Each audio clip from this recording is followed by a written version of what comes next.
तन्नूर में DG BSF का दौरा। जीएसटी एक्सपर्ट कपिल जैन की जैसलमेर टैक्स कंसल्टेशन एसोसिएशन के साथ हुई गहन चर्चा। भाजयुमो राष्ट्रीय कार्यकारिणी सदस्य आइदा सिंह जी भाटी ने ग्रामीण क्षेत्रों में किया जनसंपर्क। ब्लॉक स्तरीय खेलकूद प्रतियोगिता का समापन, विद्यार्थियों को दी विधिक जानकारियां। ये थी अब तक की खास खबरें और आप देख रहे हैं डेजर्ट स्टॉर्म न्यूज में। हूं योगिता सोनी और अब खबरें विस्तार से। तन्नूर में डीजी बीएसएफ का दौरा। दिनांक 21/12/2022 को लगभग 1:30 पर Pankaj Kumar Singh IPS DG BSF ने एसएचक्यू बीएसएफ जेएसआरएम-एन के तहत 166 बीएन बीएसएफ के एओआर में ओपीएस बेस तन्नूर का दौरा किया। ऑडियो विजुअल थिएटर, स्मारक दुकान, मॉडल बीओपी और बच्चों को बाधा का उद्घाटन किया। पार्क तन्नूर मंदिर के परिसर में विजय स्तंभ पर श्रद्धांजलि अर्पित करने के बाद PV Rama Shastri IPS ADG WC David Lalringsanga IPS पूर्व आईजी बीएसएफ एएफटीआर मुख्यालय BSF Raj Puneet Rastogi, IPS IG FTR मुख्यालय BSF Raj Asim Vyas, DIG HQ BSF जेएसएमआरएन मधुकर, डीआईजी एफटीआर मुख्यालय बीएसएफ राजस्थान भी तन्नूर बीपी 609 एक्सिस में सीमा पर्यटन के प्रयासों को आगे बढ़ाने के लिए मेगा इवेंट के दौरान डीजी बीएसएफ के साथ थे।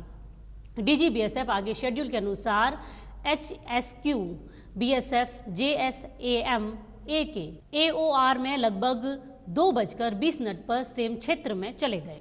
जीएसटी एक्सपर्ट कपिल जैन की जैसलमेर टैक्स कंसल्टेंट्स एसोसिएशन के साथ हुई गहन चर्चा। जैसलमेर टैक्स कंसल्टेंट्स एसोसिएशन द्वारा दिनांक 20/12/2022 को जीएसटी एक्ट व नियमों की विवेचना और वर्तमान परिप्रेक्ष्य में जीएसटी में आ रही समस्याओं के समाधान हेतु जीएसटी एक्सपर्ट दिल्ली से पधारे सीए कपिल जैन के साथ एक बैठक आयोजित की गई। जैसलमेर टैक्स कंसल्टेंट्स एसोसिएशन के सचिव एडवोकेट कपिल खत्री ने बताया कि बैठक के मुख्य वक्ता सीए कपिल जैन जीएसटी के तथा इसके जीएसटी सेमिनार, वीडियो और मैगजीन के पूरे देश में प्रसिद्ध है। मंगलवार को इनके द्वारा जैसलमेर टैक्स कंसल्टेंट एसोसिएशन के साथ जीएसटी पर विस्तृत मार्गदर्शन दिया गया। टैक्स समयावधि, वार्षिक रिटर्न पर अन्य पर विविध नियमों का जायजा लिया। जीएसटी प्रणाली के नियमों से परे कुछ भी करने पर भारी लगने की पूरी संभावना है। उन्होंने जैसलमेर के सभी व्यापारियों से अपील भी की है कि वे विधि नियमों के अनुसार ही अपना व्यवसाय करें और अपने खाते पूर्ण रूप से तैयार करके रखें। जो व्यापारी अपने लेन देन का हिसाब सही समय पर नहीं रख पाएंगे अथवा बिना पूर्ण कागजात के रिटर्न फाइल करेंगे, उनके लिए भारी पेनल्टीज लगने की पूरी संभावनाएं हैं। भाजयुमो राष्ट्रीय कार्यकारिणी सदस्य आइदा सिंह जी भाटी ने ग्रामीण क्षेत्रों में किया जनसंपर्क। भाटी ने ग्रामीण क्षेत्र डेडांसर व सोडाकोर और चांदन इत्यादि गांव में जनसंपर्क कर ग्रामीणों से रूबरू हुए और केंद्र सरकार की जन कल्याणकारी योजनाओं के बारे में ग्रामीणों को विस्तार से जानकारी दी। आमजन की समस्याओं को सुना, जिसमें ग्रामीणों ने बिजली, पानी और नलकूप धारकों से डिमांड राशि विभाग में जमा करवाने को देने के बावजूद भी 2-2 वर्ष तक कृषि कनेक्शन नहीं देने की बात कही। साथ ही यूरिया खाद समय पर नहीं मिलने से फसलें नष्ट होने की भी बात कही, जिस पर किसानों को आश्वासन दिया गया कि जल्द से जल्द इस समस्या का निराकरण करेंगे। इसी दौरान भाटी ने आगामी 24 दिसंबर को जैसलमेर विधानसभा में होने वाली जन आक्रोश सभा में ज़्यादा से ज़्यादा संख्या में हिस्सा लेने का निमंत्रण दिया और भाटी ने कहा कि यह जन आक्रोश सभा कांग्रेस सरकार की विदाई में मील का पत्थर साबित होगी। ब्लॉक स्तरीय खेलकूद प्रतियोगिता का समापन। नेहरू युवा केंद्र जैसलमेर के जिला युवा अधिकारी सचिन पाटोदिया और कार्यक्रम पर्यवेक्षक राजेंद्र पुरोहित के निर्देशानुसार जैसलमेर ब्लॉक की खेलकूद प्रतियोगिताओं का आयोजन दिनांक 19 से 20 दिसंबर 2022 को किया गया। इस आयोजन में मुख्यतः वॉलीबॉल प्रतियोगिता, कबड्डी तथा एथलेटिक प्रतियोगिताएं आयोजित की गई। कार्यक्रम आयोजक कमल कुमार ने बताया कि वॉलीबॉल प्रतियोगिता में चांदन टीम विजेता रही और महादेव क्लब अमर सागर स्टील ने उप विजेता का खिताब हासिल किया। कबड्डी प्रतियोगिता में गोसाई क्लब विजेता और भागीरथ रानीसर ने उप विजेता का खिताब हासिल किया। इसके साथ ही एथलेटिक्स प्रतियोगिता में 100 मीटर पुरुष वर्ग में प्रथम स्थान पर खेमराज और द्वितीय स्थान पर पवननाथ और तृतीय स्थान पर आत्माराम रहे। 100 मीटर महिला वर्ग में प्रथम स्थान पर सुशीला चौधरी, द्वितीय स्थान पर उषा और तृतीय स्थान पर हसीना ने प्राप्त किया।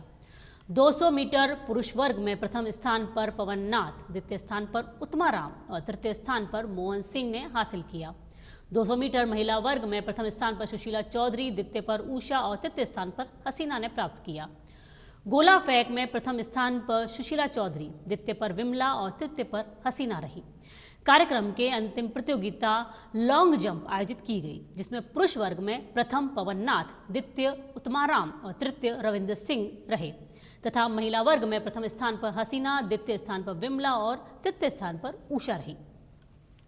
विद्यार्थियों को दी विधिक जानकारियां। जिला विधिक सेवा प्राधिकरण के तत्वावधान में न्यायाधीश रविंद्र कुमार के निर्देशन में डाबला स्थित राजकीय उच्च माध्यमिक विद्यालय में सचिव सुनील कुमार विश्नोई द्वारा विधिक जागरूकता शिविर आयोजित कर विद्यार्थियों को विधिक जानकारियां प्रदान की गई। शिविर का प्रारंभ राष्ट्रीय विधिक सेवा प्राधिकरण के थीम सॉन्ग एक मुट्ठी आसमां प्रदर्शित कर किया गया।